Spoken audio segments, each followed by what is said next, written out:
Hey everybody, it's Joe, Redneck Collector, coming at you with another video. And this video is kind of a culmination of some things that I've had on my mind. But my inspiration to finally hit the record button on this to lead into this particular topic, I have to give all the credit in the world to my man, Billy Ballgame. He did his last video, he talked about, what kind of collector he is, and, talked about a lot of different things, and it just got me thinking about, I even joked in the comments, I said, I don't know that there's a word for the type of collector that I am, or a term, or whatever you want to call it. And I'm sure a lot of us probably feel that way in the hobby. I know that I always joke that I'm all over the place. I'm, squirrel, who I am today in the hobby. I could sit here and tell you about it. And I think some of y'all that watch my videos know kind of what I'm all about now. I mean, I've definitely switched to, really, 95% vintage, whereas before I did a lot more ultra modern. A year ago, I was still buying, was probably, 50-50 a year ago. But now I'm 95% vintage and I love it. But really it's an evolution, right? And I think a lot of collectors have, go through the same thing. Maybe some of y'all haven't, maybe, I'm projecting here, but I just think that I see it a lot with other collectors, similar stories where they start out, collect certain things, and then ultimately come into vintage. And then I'm in the stage now where I'm definitely, still there's so much stuff in the golden age of baseball. There's so much 70s stuff and 80s stuff that I really want.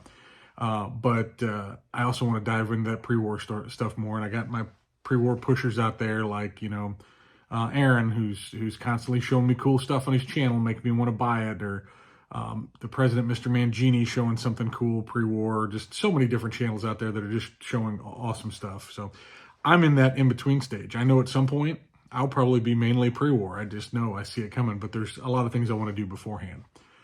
But rather than wax philosophical about what kind of collector I am today, I was really kind of inspired to do a series that I've been thinking about doing since I started doing videos here on YouTube, and that is, I want to call it My Card Stories, where I came from, how cards helped shape me, if you will. And I've been thinking about doing this as a series because I've done all these videos and it's all about pickups, and it's great. Pickups are fun and I love sharing them with you all because I was going to buy them anyway, but I had a fairly small circle of people to share them with. So now I get to share them with you all, and I really, really enjoy that. But I don't want to do just pickup videos. I want you to think that's all I'm about. I want to tell you a little bit more about my collecting journey, my card stories, if you will. So I don't know how many chapters this I'll do or how many versions I'll do or what have you, but and you may become bored with this. We're 3 minutes in. You may have turned me off already, and that's okay, because this is just going to be kind of my card story, told in chapters. And every book starts with a chapter 1, right? Well, my chapter 1, you could go back. There's, probably the prologue would be, I can remember getting a few packs here and there of cards, like I've got some 85 tops, 86 tops in my collection where somebody bought me a few packs here or there, but I was pretty young. I was 6, 7 years old.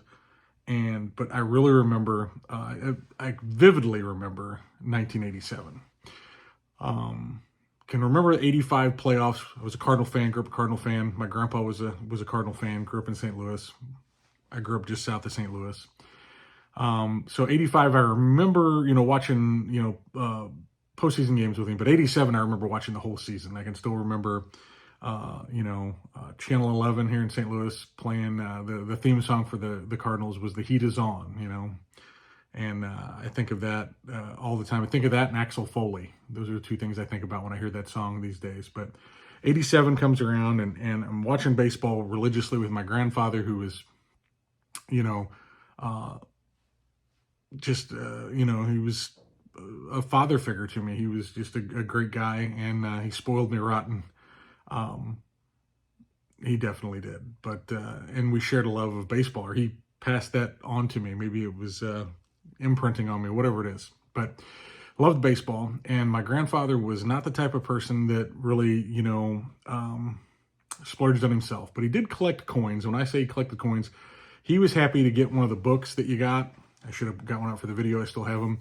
And he'd collect the, different quarters from different years or whatever. And we were always missing the silver ones, pre-64 it was. But he'd, do all that. And he had some rare coins, but nothing terribly expensive. But there was a coin store in St. Louis, and I don't remember the name of it. I don't even remember where it was at. I think it was on Lindbergh Boulevard, but I'm not 100% sure. But I can remember going in there with my grandpa. And at this point, I'm watching Cardinal games and asking questions about Cardinal greats, and I'm starting to hear stories about Stan the Man and Red Schoendienst and Enos Slaughter and Bob Gibson and Lou Brock and you name it. I'm also starting to hear stories about other great baseball players. So I'm, terribly enthralled with baseball at this point. My grandpa doesn't go to this coin store very often, but I can remember one of the first times I went in there, I saw the most beautiful thing I'd ever seen in my entire life. A 1987 Topps Cardinals team set. The wood borders. Most of you probably scoff at that, but that's what started it for me. It was that wood border, 1987 Topps. I remember seeing it and just like falling in love with it. I was like, oh, this is awesome.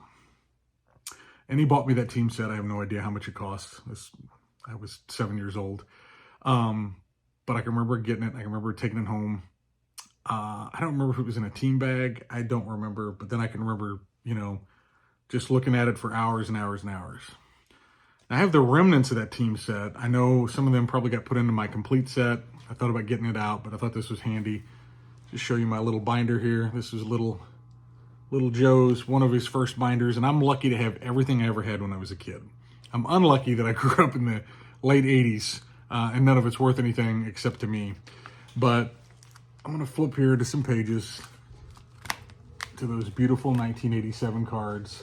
Y'all have probably seen 1,000 times. You maybe even threw up a little bit in your mouth. I don't know how you feel about it. Maybe you don't like the Cardinals. The Ozzie, Todd Roell, Jose Oquendo, John Tudor, Tito Landrum. I'm a Tito Landrum fan keychain somewhere I got to break out. Andy Van Slyke. Wouldn't sign an autograph when I was a kid. I haven't liked him since. Some doubles. Like I said, these are, at least part of this is the original team set, I know, because I put it in here. But, and then there's some other Cardinals from other years. This was one of my Cardinal binders, or the first Cardinal binder that I ever had. Probably my first vintage Cardinal, 1972 Stan Williams. 85 Flair Ozzie, 85 Topps Ozzie and Whitey. And that was it. I was hooked. I remember buying so many packs of 87 Topps, and it was before I knew anything about taking care of them, and really neither did my grandfather. He didn't have any cards from when he was a kid. Nothing was passed on to me like that. So rubber bands, I was one of those rubber band kids. I'd break them down into team sets, and Cardinals and Phillies and White Sox and Yankees and you name it, they all had their own rubber band. And somewhere along the line, it turned into, okay, let's collate them. Let's put them in order. Let's build the entire set, right? And I was like, oh yeah, this is great. I can remember going to, there's a card shop in Festus, Crystal City, Missouri, where I live today. And been there for years. And I think that's where we got maybe our first 800 count boxes. And we started building sets together, And 87 Topps was it. I can remember buying a few packs of Fleer and Donruss and things of that nature, but Topps was really it.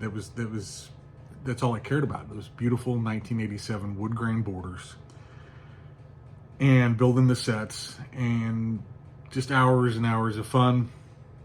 Memories I'll never get back, or times I'll never get back. Memories that'll never leave me. With my grandpa, and that's why the Greg Medlife asked the question about trading your entire, I think it was Greg, right? Drawn a blank. Whoever asked the question, it wasn't Greg. I can't remember who asked the question about trading their entire collection for 52 Topps. It was not Greg now that I think about it, but either way, doesn't matter. I couldn't do it because I couldn't give up those cards. The terribly worthless to everybody else 87 Topps. And there's some other cards in there too that I picked up along the ways. And some of those are going to be part of my series here, the card stories. But I couldn't give those up. It wouldn't matter. As much as I want a 52 mantle, I've wanted a 52 mantle for a very long time. I couldn't give them up because I couldn't give up those cards, knowing that when I pull open that box of Topps, I'm touching when I look at this binder, I'm touching the very same cards that I touched nearly 40 years ago with my grandpa, who sadly I lost, 8 years ago.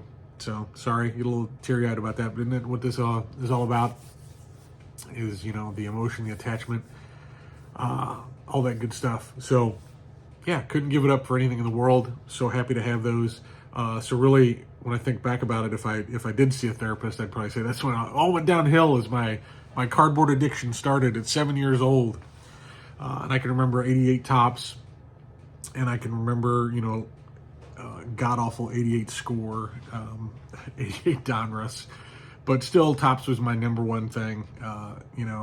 But 89 changed everything, right? I got my first Beckett in 89 and started realizing, oh my God, I'm going to retire on my Greg Jeffries rookie cards. This is great. Jerome Walton is going to put me through 4 years of Ivy League school. It was amazing, right? 1989. I had that Beckett somewhere. Of all the things, I don't know where it's at now, or I'd go get it. I think it actually had Greg Jeffries on the cover. It was sometime in 1989. And that's when, I started realizing, I got to take, care of these. And I think I got my first top loaders in 89 and got more binders in 89 and all the other stuff that the accoutrement that goes with being a collector, right? And if anybody's from the St. Louis area or Eastern Missouri, I started spending a lot of time at Pevely Flea Market. Pevely, Missouri had one of the largest flea markets, I think, in the country at one point. It was crazy going there. And the card scene was almost like a card show mixed in with other crap.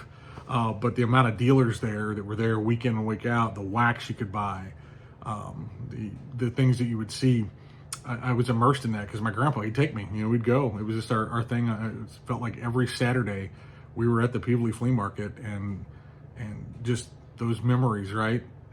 Just amazing stuff. And that's really, where it all started, those formative years of my collecting. And I think back to, I got out for, I collected till about 1999, and even like my second year in college, I moved away, and I just, I was out of cards. I was working at a card shop for like 3 years, but I just kind of quit cold turkey and went to school, and didn't do much with it. I can remember like opening a couple boxes there, just to scratch the itch, maybe in 2001. Nothing Pujols related though, unfortunately.